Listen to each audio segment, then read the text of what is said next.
Hi, this is Jeffrey Smith of the Institute for Responsible Technology. We're going to talk about President Trump, GMOs, and pesticides. Based on the first 100 days, it appears that President Trump and his team are going to be more of the same in terms of promoting Monsanto and the GMO agenda. In fact, it may be worse.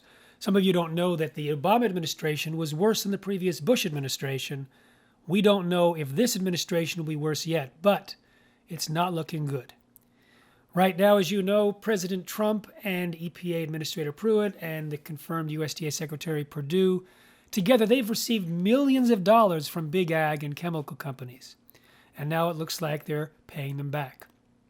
President Trump recently signed a new executive order specifically targeting agriculture and directed Secretary Perdue to undertake a 180-day review to identify and eliminate, quote, unnecessary regulations. Now, it doesn't specifically talk about GMOs in this executive order, but it uses the same terms that the biotech industry has used in previous administrations, like advance the adoption of innovations in technology for agricultural production, or require executive departments and agencies to rely upon the best available science when reviewing or approving crop protection tools. And finally, encourage the production, export, and use of domestically produced agricultural products. These are all code words for promote GMOs. Now, before I go on, I want to invite you to sign the petition, which is in the newsletter accompanying this download, asking the Trump administration to include reasonable voices from organic, etc., in the evaluation committee looking at agricultural policies and not just big ag. Let's review some of the president's men here and see how they line up with respect to GMOs.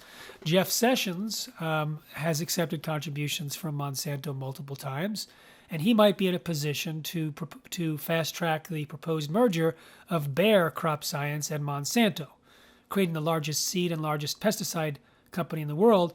And President Trump, before he was inaugurated, he sat down with the CEOs of both companies and had a, quote, productive meeting on the future of the agricultural industry.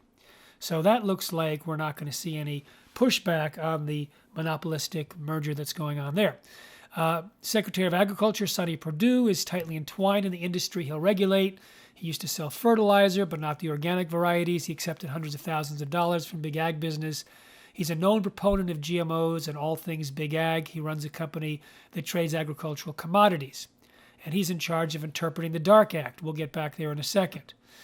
Scott Pruitt, head of the EPA, sued the EPA many times and is deeply in the pocket of big ag and does not like regulation. And the EPA looks at pesticides and pesticide-producing products, and it doesn't look good for the EPA as a regulator. The current budget proposal will fire 25% of their workforce, including 9 staffers focused on endocrine disruptors. It'll knock out 31% of their budget, but hire 10 new security detail for Pruitt.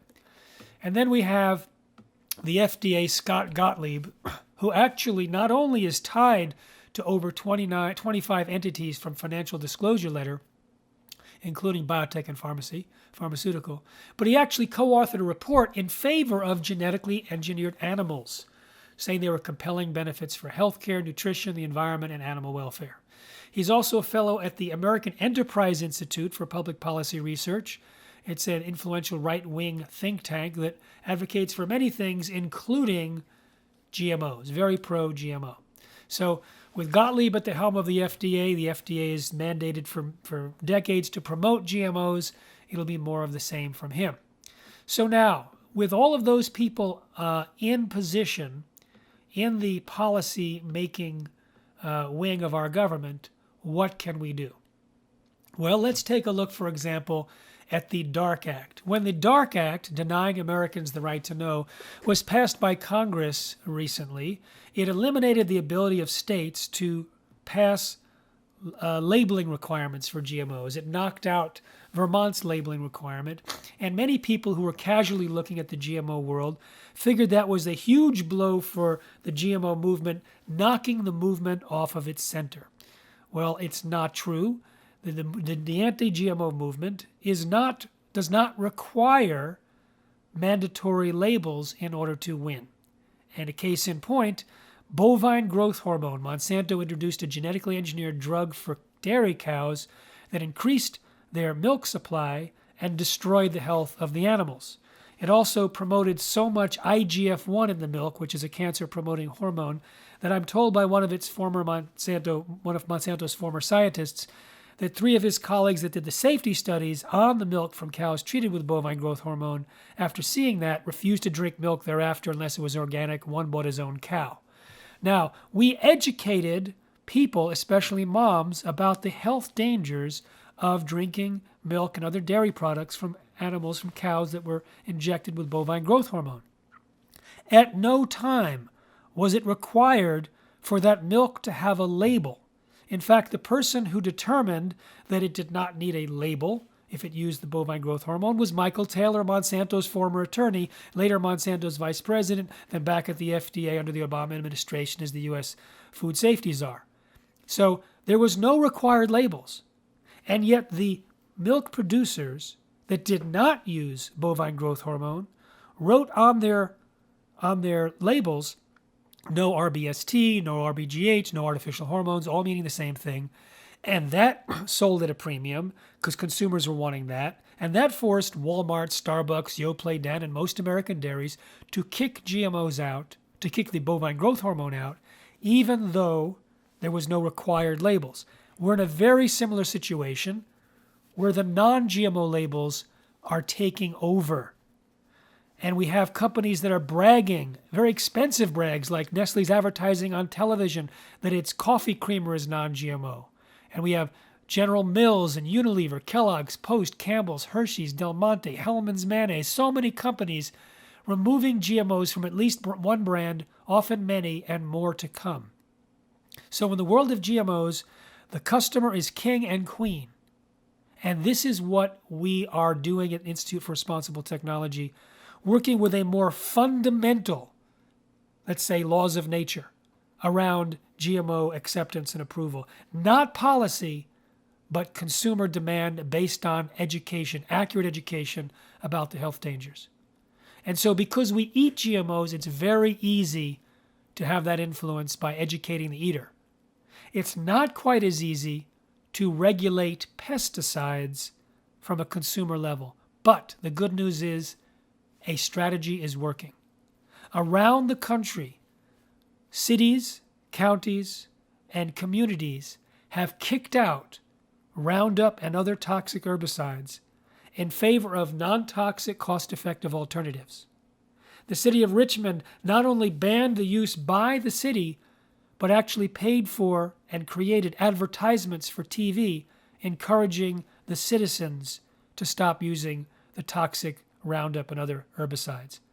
Because of current law, a city or county can't restrict the use by everyone in that city or county, just their own purchases, but they can encourage. Similarly, in Irvine, when the city stopped using it, so many other groups, homeowners associations, golf courses, schools jumped on board to also use the non-toxic, cost-effective alternatives. Now, we gathered 3 individuals who were successful in their groups, in their communities, eliminating the use of Roundup and other toxic herbicides, and we explain how they did it.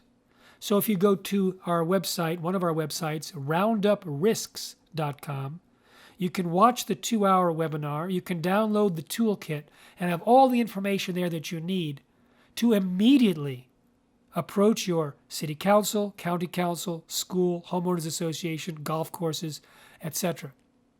And so even though we can't affect national strategy or national policy at this moment, and it looks like we don't have the people in place at the EPA to do that, we can certainly curtail the use dramatically in localities. And by eliminating the use of GMOs through educating people about the health dangers, we eliminate the consumption of of Roundup-laden GMOs like Roundup-ready soy, corn, cotton, canola, sugar beets, and alfalfa. And just as a point, Roundup is sprayed on non-GMO crops like wheat, barley, rye, potatoes, sweet potatoes, sunflower, sugarcane, etc. So I have to add this, please, eat organic as much as possible. And when you do, take notes and see how your life changes. It'll help you stay organic. In fact, I'm working on a movie with Amy Hart called Secret Ingredients. If you go to secretingredientsmovie.com, you could watch the trailer. It will be out this year, about families who heal from dramatic health problems when they switch to an all-organic meal. I'll talk more about that in a future audio download, and also we'll be announcing the introduction of the film later this year. So there you have it. The current Trump administration is now set to continue the pro-GMO policies of previous administrations and possibly make them worse. And we are continuing to win the battle. If anyone asks, how's the GMO battle going? We are totally winning. 57% of Americans say GMOs are unsafe and they're concerned about it. So we are winning, and winning in the marketplace. And now we are winning more and more in local areas to stop the use of Roundup and other toxic pesticides. So please look at our website, responsibletechnology.org, and the other areas that we mentioned, the petition, the secret ingredients, movie.com, and rounduprisks.com. And please, safe eating.